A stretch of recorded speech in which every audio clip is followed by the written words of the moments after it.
and sound. Resound Our stories. Yeay. Welcome back gitu ya. Kita sekarang mau ngomongin tentang, kalau kemarin-kemarin kan kita ngomongin hal-hal yang berat-berat banget ya guys.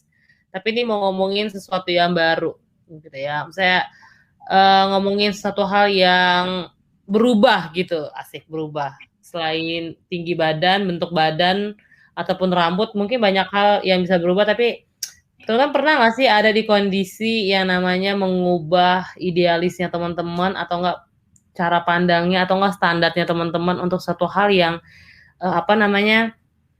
yang sulit gitu.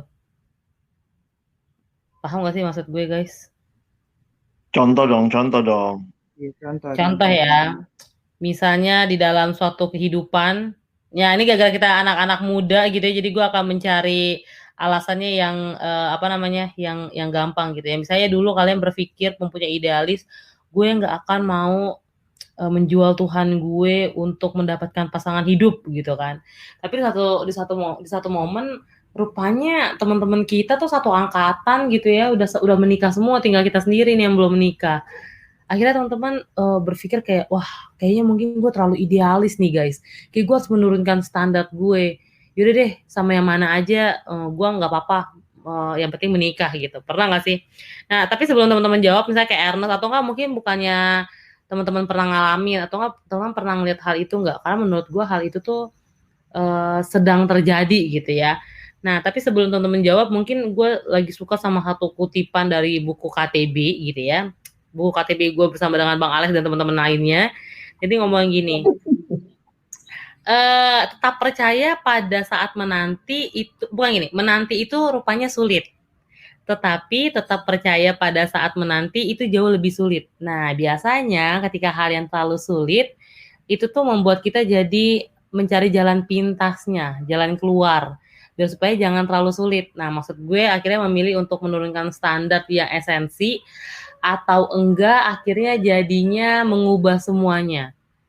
Itu sih kalau menurut gue, karena ya seperti tadi dibilang, menanti itu sulit, tetapi menanti percaya pada saat tetap percaya dalam hal menanti itu jauh lebih sulit gitu. Dari teman-teman gimana?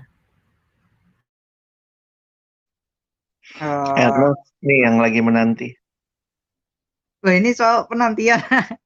Kalau gue sih ngelihatnya ini ya, ada beberapa hal yang memang ada beberapa hal yang berubah kayak gitu. Cuman nggak yang ini Nov, yang kayak tadinya A jadi B yang adalah kontradiksi gitu.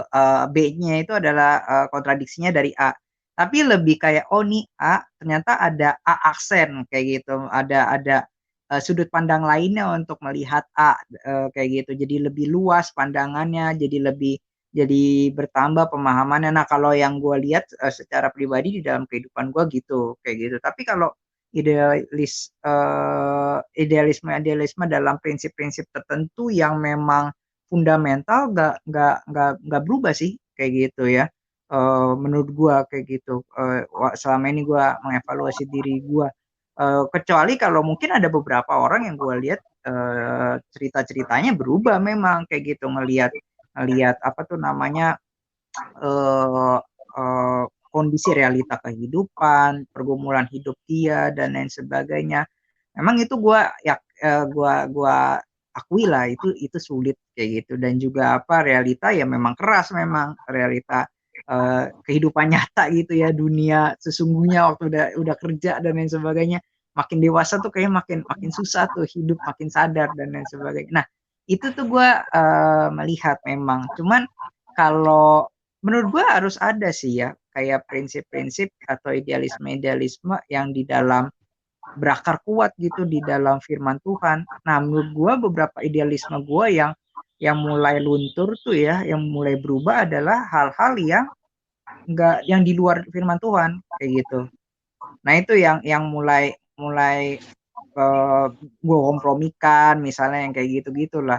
Nah tapi kalau yang di dalam firman Tuhan sejauh ini masih berjuang sih kayak gitu untuk memegang teguh hal itu. Karena kalau udah nggak itu kan ya apa sih prinsip utama hidup kita gitu. Gue suka mikir kayak gitu.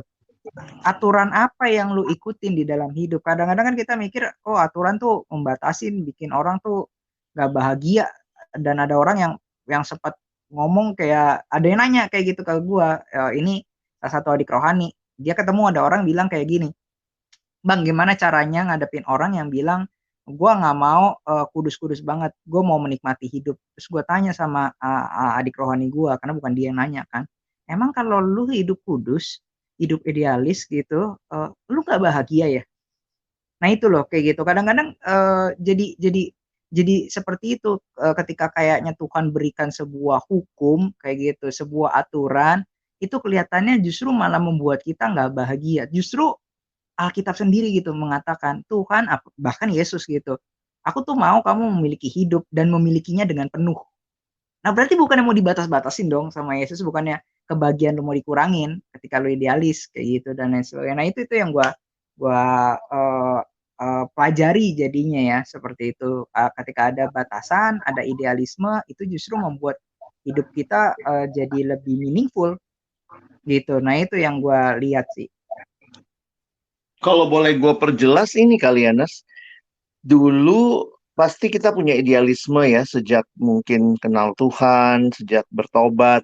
Nah, tapi mungkin kita harus pilih-pilih yang mana idealisme yang kita bilang idealisme standar itu yang benar-benar primer, kalau pakai istilah lu tadi, berakar dalam firman, mana yang enggak.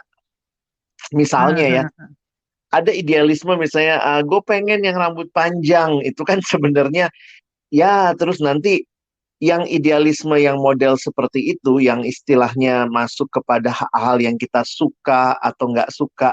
Gue lebih seneng yang lebih tinggi dari gue, atau aku lebih seneng yang kurus, lebih seneng yang gemuk. Itu kan kelihatannya kayak idealisme di masa tertentu ya. Tapi idealisme seperti itu bisa melalui proses waktu jadi realistis. Ya udahlah, Iya betul. nggak emangnya semua yang lebih tinggi dari gua, emangnya semua yang kurus pasti baik gitu. Jadi, nah yang nggak bisa berubah ini yang menurutku itu yang kita harus apa ya? Mungkin perlu untuk sepakati dulu. Kalau mungkin kayak tadi Novita bilang menjual Tuhan Yesus, waduh itu udah prinsip banget ya. Makanya kalau gue secara sederhana mengatakan idealisme yang nggak boleh berubah tuh kalau pasangan hidup pertama lawan jenis itu udah pasti ya. Yang kedua ya buat kita yang mengerti hidup dalam Tuhan ya berarti yang seiman dan bertumbuh begitu. Sebenarnya dua hal itu sih sangat prinsip ya.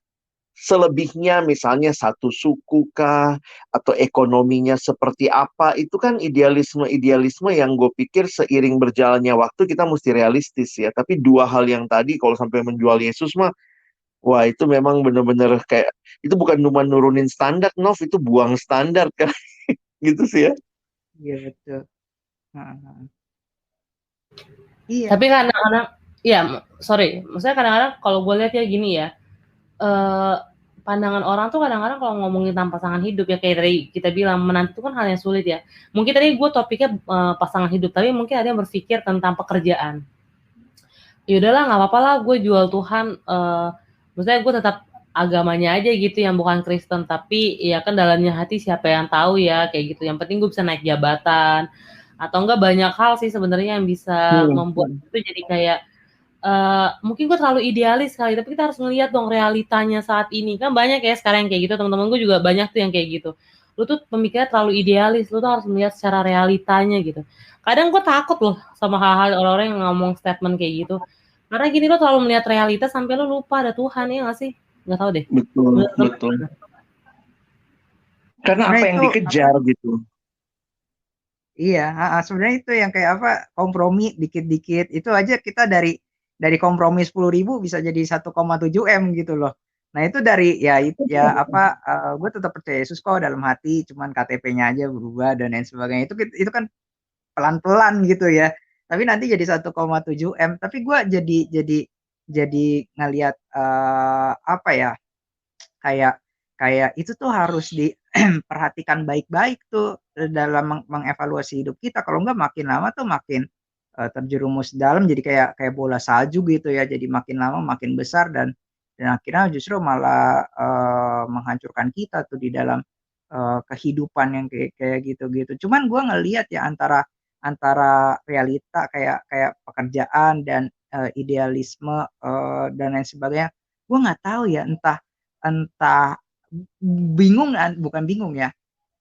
Kita tuh mesti berjuang menyeimbangkan antara menyentuh kenyataan gitu, menyentuh realita, tapi juga mengejar idealisme. Karena ketika kita mengejar idealisme, akhirnya bisa mengubah sesuatu gitu. Justru orang-orang yang penuh dengan idealisme itu yang setahu gua kayak gitu, mereka yang banyak mengubah dunia gitu. Apa yang dikatakan Martin Luther King Junior saat itu idealis banget, nggak ada perbudakan dan lain sebagainya, dan itu mengubah dunia, di mana culture saat itu tuh memang udah wajar adanya perbudakan dengan kulit hitam dan lain sebagainya. Nah itu tuh yang kayak gitu-gitu sih. Nah itu yang kita mesti yang kayak Bang Alex bilang, mila-mila, oh yang ini memang harus memijak kepada bumi nih kayak gitu, kepada realita. Nah yang ini idealismenya beda lagi, harus dikejar, karena ini memang mungkin itu idealisme itu bertonggak pada sebuah hukum yang jauh lebih baik gitu, yang memang bagus dan memang berguna buat banyak orang. Nah itu sih gue mikirnya gitu. Tapi kalau udah kepepet mana susah mikirnya kayak gitu ya nggak sih? Pasti orang bakal ngomongnya gitu deh. Lu tuh nggak di posisi gue, Nes. Iya betul. Tapi ada Mungkin juga ini orang-orang. kali ya. Nah, Nggak, kalau gua ngelihatnya ya, justru kita ini ya, kita juga mesti sadar diri ya. Kita nggak bisa bilang, dia tuh lemah banget dulu idealis. Idealisme kita pun bisa luntur kalau berhadapan dengan beberapa realita. Nah, realita-realita ini yang aku pikir kita mesti waspada sih. Misalnya, aku kasih contoh ya, pengalaman seorang teman yang ternyata kelemahan dia, kan kalau kita mensimplify kelemahan tuh ya dibilangnya 3 ta ya, harta, tahta, wanita, walaupun bisa jadi pria juga gitu ya. Menurut gua, gila ya, dia tuh tanda kutip ya, menjual Yesus, mengkompromikan hanya karena dia ngerasa nggak ada yang sayang sama dia kecuali pasangannya ini yang ternyata beda iman, yang justru misalnya meminta dia harus pindah iman, tapi dia jual itu demi rasa sayang. Nah, menurut gue gini, kita mesti sadar tuh, setiap kita tuh apa hal-hal yang mungkin itu bisa melunturkan idealisme kita dan kita jadinya ya istilahnya harus jaga diri sih, ketimbang kita juga melihat wah ini orang ini, jadi ya tentu ya waktu kita lihat orang lain kita bisa belajar untuk tidak jatuh di lubang yang sama. Tapi kadang-kadang buat kita begini, gua lemahnya bukan di uang, lihat dia gila, uang segitu aja dia tuker sama Yesus. Tapi orang itu kalau lihat kita gila, cuman kasih sayang model gitu dia tuker sama Yesus. Jadi maksud gua, iya ya, maksudnya setiap kita dengan tantangan yang kita alami itu mesti waspada banget gitu. Kalau itu sih masukan gua.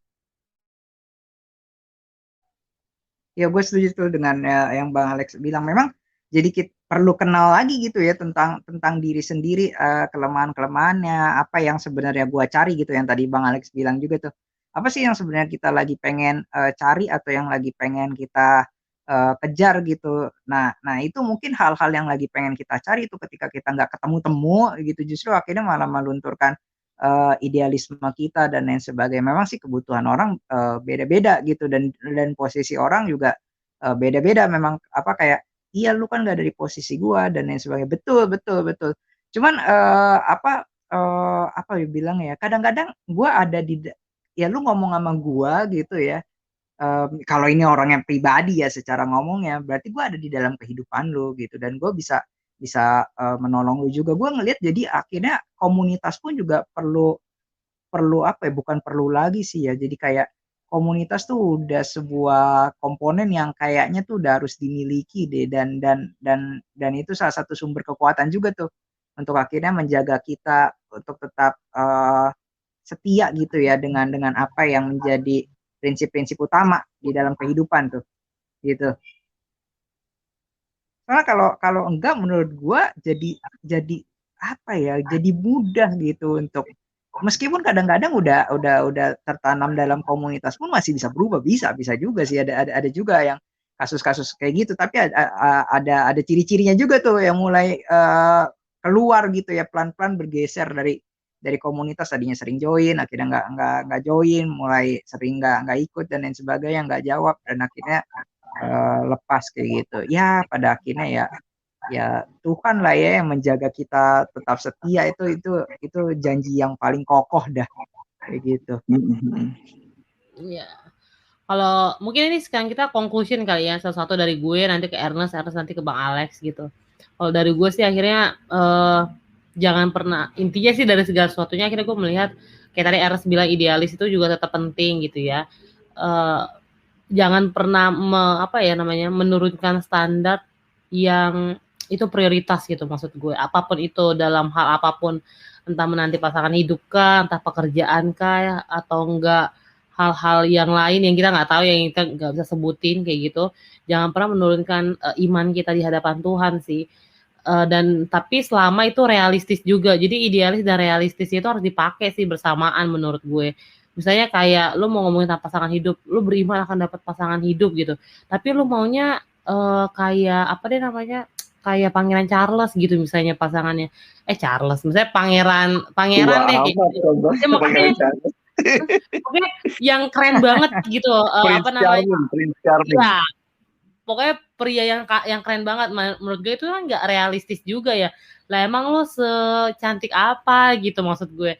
Ya kita harusnya tahu standarnya adalah yang penting dia mengasihi Tuhan, kita bisa sama-sama bertumbuh.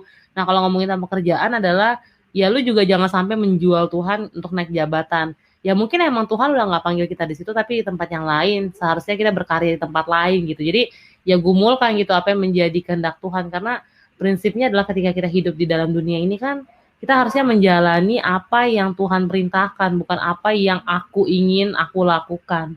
Itu sih kalau menurut gue. Jadi jangan sampai menurunkan standar tapi yang berhubungan dengan Tuhan ya. Tapi kalau misalnya itu bukan hal yang esensi, misalnya kayak misalnya pacar misalnya nurunin hal yang enggak esensi, misalkan kayak dia harus glowing mukanya, dia harus putih, dia harus ini. Nah, itu menurut gue kalau diturunkan ya enggak masalah gitu. Itu sih. Gue sama sih kayak yang tadi Novi bilang sih, memang perlu tahu tuh mana prinsip yang perlu bisa dikompromikan kayak gitu, dan itu nggak apa-apa kayak gitu, dan mana yang jangan dibuang sama sekali. Justru ketika kayak Bang Alex bilang, buang prinsip yang itu, lu buang segalanya sebenarnya.